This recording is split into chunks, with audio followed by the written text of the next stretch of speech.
আমি এখন চলে এসেছি কামারপুকুরে লাহাবাবুদের বিষ্ণু মন্দিরে। ধর্মদাস লাহা তো এখানকার জমিদার ছিলেন, তোমরা তো সবাই জানো। আর এই হচ্ছে তাহার দ্বারা নির্মিত বিষ্ণু মন্দির।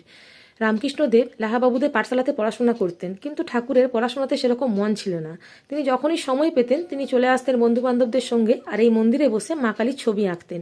এই যে মূর্তিগুলো দেখতে পাচ্ছ, এই মূর্তিগুলোর দ্বারা তুলে ধরা হয়েছে গদাধরের বাল্যকাল থেকে বিয়ে পর্যন্ত সমস্ত রকমের গল্প।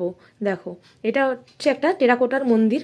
রক্ষণাবেক্ষণের অভাবে মন্দিরটা একটু কি বলবো, এখন খারাপ অবস্থা হয়ে গেছে। যাই হোক, আর এই মন্দিরটা একটা জানো তো দোতলা মন্দির। এর নিচে একটা আন্ডারগ্রাউন্ড আছে।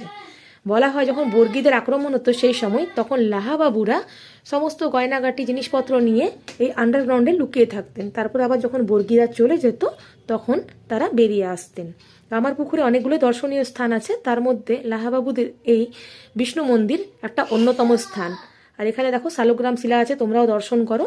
আর এর সাইড দিয়ে দেখো যাওয়ার রাস্তাও আছে নিচের ঘরে তোমার। আর এই হচ্ছে আমার আজকের লুক। দেখো, রোদ প্রচণ্ড। যাই হোক, এখন গরমই লাগছে, সেই জন্য সোয়েটারটাও খুলে দিয়ে এসেছি। জায়গাটা বেশ সুন্দর। তোমরা এর আগে কে কে এসেছো কামারপুকুরে এই বিষ্ণু মন্দিরে কমেন্ট করে অবশ্যই জানিও। চলো, বাই বাই, টাটা।